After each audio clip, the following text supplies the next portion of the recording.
I rise to pay tribute to my friend Joan Kirner, a passionate advocate for social justice. Joan was born Joan Elizabeth Hood in 1938. She was a father of a fitter and turner, and her mother was a music teacher. Joan was someone who took her principles of social justice from her parents. She went on to have opportunities in life and went on to graduate from Melbourne University and worked as a teacher in state schools. She married Ron Kirner and had 3 children, Michael, David and Kate.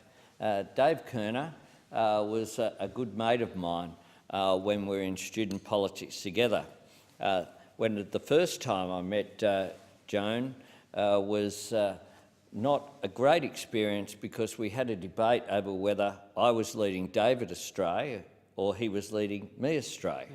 I think it was probably a bit of both. She was always good fun and great company.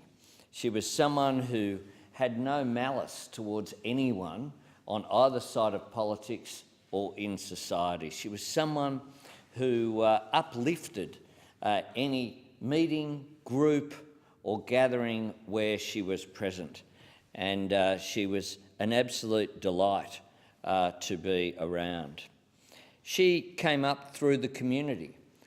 She was the president of the Victorian Federation of State Schools Parents Clubs, P&C basically, in Victoria.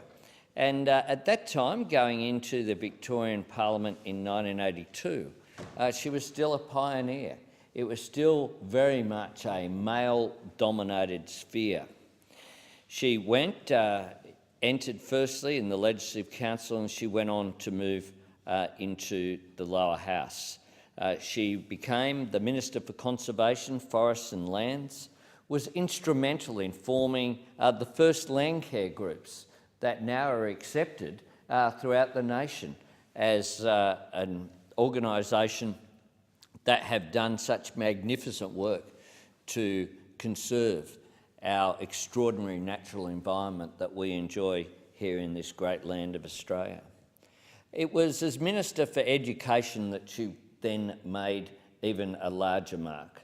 Because of that passion as a parent, she brought, I think, a different perspective than perhaps some of the technocratic ways in which education had been dealt with.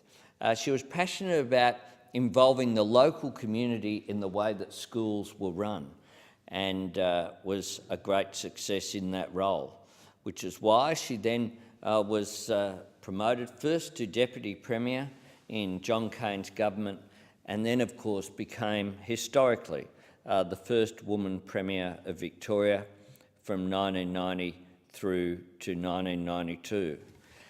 She had to cop a fair bit of criticism as the first woman Premier. I went down and worked indeed on the 1992 election campaign from New South Wales as assisting the Victorian ALP in that what was a difficult campaign after a long-term Labor government. The focus that was on what Joan wore is something that I've never seen before or since on any male leader of any political persuasion, but it was very much there. She took it in good humour, and in that campaign I remember T-shirts and tea towels with a sense of irony being produced with Spot on Joan in terms of the campaign. And I remember going to the show in Melbourne, handing out bags with Spot on Joan insignia as well. She kept her sense of humour in what were very difficult times and took Labor through to the election, knowing that it was highly likely that Labor would not be re-elected.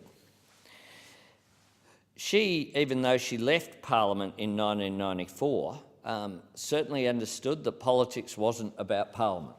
and she continued to engage in the community and in the Australian Labor Party.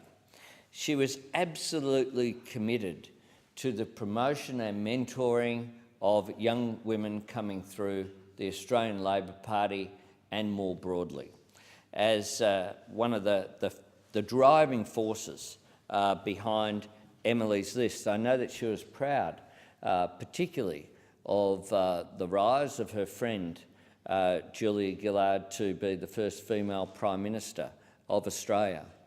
But Joan, regardless of any other issues that were there, in terms of where people lined up factionally in the Labor Party or other issues, supported women across the spectrum with consistency and with absolute commitment.